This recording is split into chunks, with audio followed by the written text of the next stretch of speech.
Hi, this is Marc Elias, founder of Democracy Docket. Donald Trump is going to send the military into blue cities across the country because he wants to affect the outcome of the 2026 elections. This is what dictators do.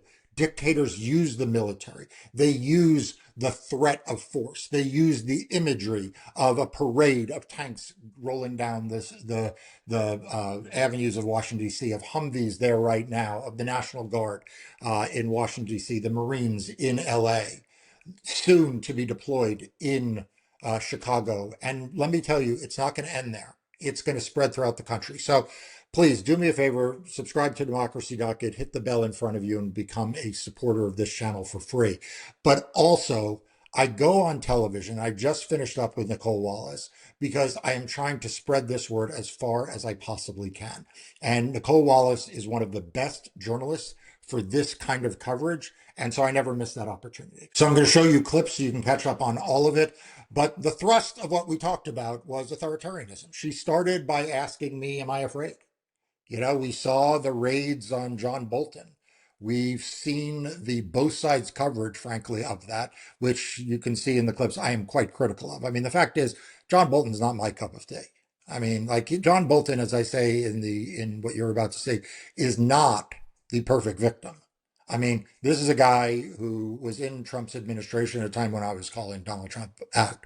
This is a guy who refused to endorse Joe Biden or Kamala Harris, right? So, like, I don't have any love of John Bolton. But if we decide we're going to only stick up for the victims of Donald Trump's authoritarianism because we like them, then we're all going to wind up being picked off one by one. And Nicolle Wallace asks me very directly, am I worried? And I gave the answer I always give. Of course I'm worried. How would I not be worried? I was targeted by Donald Trump in his first administration because I worked for Hillary Clinton. He has badmouthed me ever since because I helped defeat him in court after the 2020 elections. And I'm now one of the most outspoken critics of him and outspoken champions for democracy. So he has threatened me at the Department of Justice. He's threatened me through executive memorandum, but we all need to stand up for one another. So I don't need to hear what John Bolton did. I don't need to hear the allegations. That's just the propaganda coming out of this administration. So we all need to stand up for democracy. We also, though, need to be focused on what's happening in these cities. As I mentioned, what he's doing in Chicago next, what he's been already doing in LA and DC. And we need to recognize that Governor Pritzker got it 100% right. He is deploying these troops. Donald Trump wants people to be afraid. And he wants to use the military to make them afraid and eventually afraid to vote. We saw the ways they did voter suppression in the 60s and the 70s and the 80s and the 90s.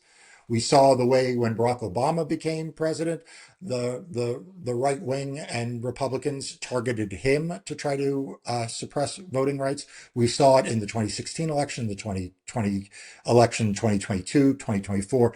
Well, now Donald Trump has a new way of doing it, and it's going to involve the deployment of the military. We all need to be prepared for that now. So let me go ahead and show you these clips, and then I'll come back with a little more discussion. But before I do me a favor, leave a comment. Let me know what you would like Democracy Docket to be covering on these video episodes that we do, the podcasts and these shorter form videos. And also, like I said, if you're not subscribed to this channel, please just hit the little button in front of you, become a subscriber. It does a lot to help boost Democracy Docket and these videos in the algorithm. So here are the clips, and I'll be right back. Marc Elias, I'm going to start with you because you've been attacked by Donald Trump in a speech he delivered at the Department of Justice. Do you feel the way Miles Taylor feels, that it could happen to you? Absolutely. Look, I mean, I was Hillary Clinton's general counsel in 2016. And for that, for the privilege, and it was a genuine privilege of representing Secretary Clinton, Donald Trump created an entire, criminal investigation that John Durham ran that went after me and others. It didn't indict me. It did indict others who got acquitted. But he has threatened essentially to bring that back. In 2020, I represented Joe Biden and the Democratic Party in defeating Donald Trump more than 60 times in court. What does Donald Trump think about the 2020 election? He thinks it was a big fraud, and he has ruminated about criminal investigations of those of us who protected free and fair elections. And now I'm obviously a very outspoken critic, and I've caught his attention in a number of ways. Because I refuse to back down and be intimidated by him. So I think all of us who have accepted the responsibility as citizens to tell the truth and accepted the potential consequences that means that Donald Trump will target us, have to be prepared for that and have our eyes wide open about it. But the question is not whether it will happen to Miles Taylor or it'll happen to me or happen to Andrew Weissman next or it'll happen to Chris Christie or whoever. The question is, how do we all respond? And so when I saw that John Bolton was targeted, the first thing I said, and I wrote about this for Democracy Docket, is I don't even care what the charges are. I wish the Washington Post would stop with the we'll see what the evidence is.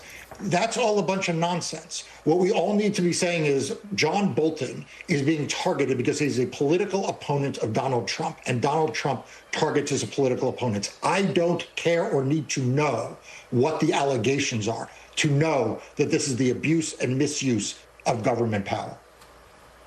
J.B. Pritzker seemed to call out what you're putting your finger on, which is that they will retroactively manufacture enough of a narrative so that enough people say, well, let's see what he did or didn't do. But here's what John Bolton did do on TV loudly and often. Here's just a couple of his critiques of Donald J. Trump. I don't think he's fit for office. I don't think he has the competence to carry out the job. There really isn't any guiding principle that I was able to discern other than what's good for Donald Trump's reelection. What he was capable of was on a daily basis doing something more and more outrageous than he had done the day before, all to the same end of staying in power. I think when you challenge the Constitution itself the way Trump has done, that is un-American. Very quickly, do you agree with Mark Milley that Trump is a fascist? You know, I don't think he's smart enough to have an ideology. Marc Elias, let me show you one more. Let me bring this current. This happened on August 10th over on ABC News. We're about to talk about Trump's retribution campaign we're seeing at the FBI and the Justice Department. You're obviously on his enemies list. At least Kash Patel's enemies list. Are you worried that they're going to come after you in some way? I mean, he's hinted at it before. Well, I think he's already come after me and several others in withdrawing the protection that we had for from the Iranians for the attack on Qasem Soleimani. So I think, and I said in the new forward to the paperback edition of my book, it is a retribution presidency. So, Marc Elias, let me push on this. Even for someone who understood Trump clearly, when he was on my show, I pressed him about how you could understand Trump this clearly, understand the retribution, and not back his opponent, not do everything to make that person not prevail. And he didn't budge. To my knowledge, he never supported Joe Biden or Kamala Harris. Even if you know it's coming, do you think there's a part of him that is still in shock that it's actually come to this, that the FBI has raided his home and office?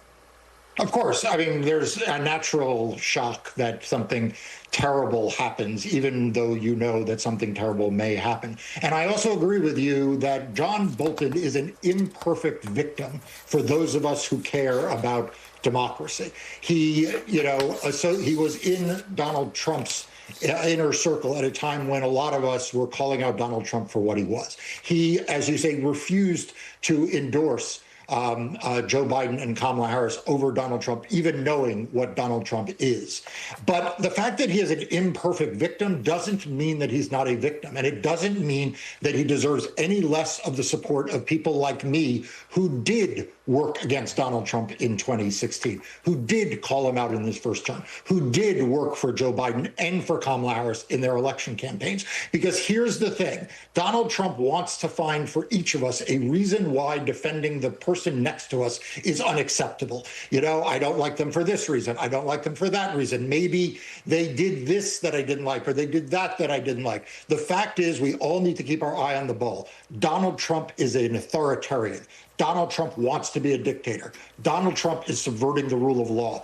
Donald Trump is controlling the Department of Justice and subverting democracy and will, as J.B. Pritzker pointed out correctly, deploy military forces in order to undermine free and fair elections in 2026. And if we don't all find common cause in supporting everyone who is part of that category of victims, then we're all going to suffer the fate alone. Marc Elias, the other bet is that people are numb or will be afraid. Yeah, look, the tyrants govern through fear. They govern by assuming that people will not stand up for each other because they would rather not call attention to themselves.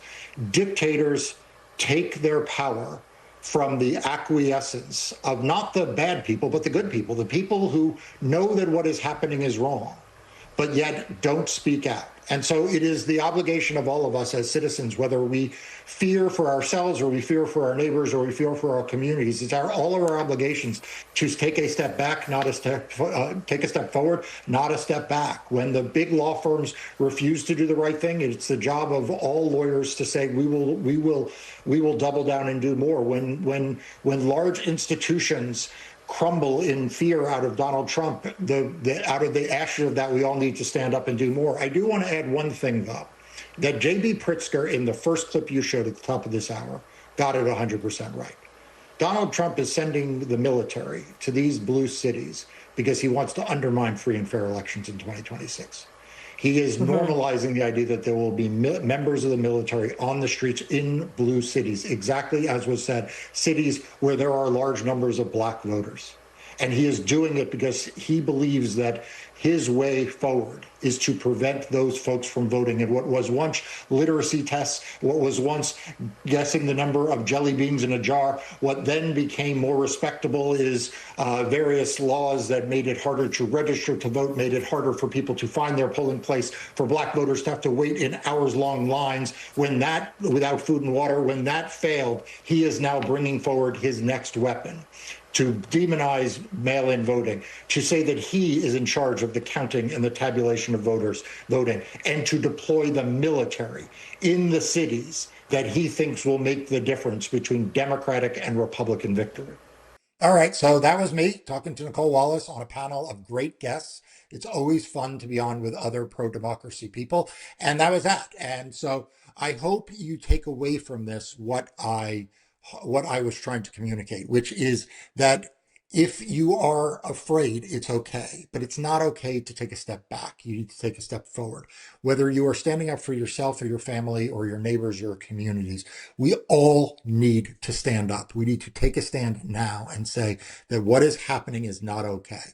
And we cannot let fear and the hope that we will be passed over and not become the ire of Donald Trump. We cannot let that take hold of us, because if we do that, we'll all be cowering in fear, and he will have an easier time as a dictator and as an authoritarian. So please do me a favor, subscribe to Democracy Docket's free daily and weekly newsletters, or if you want even more content, become a premium member. The links to the newsletters are in the description below. To subscribe to the YouTube channel is sitting right in front of you, staring you in the face, so hit that button. And also, like I said, please leave a comment. Let us know how we are doing in serving you the information, news, and analysis that you want to stay informed. Thanks.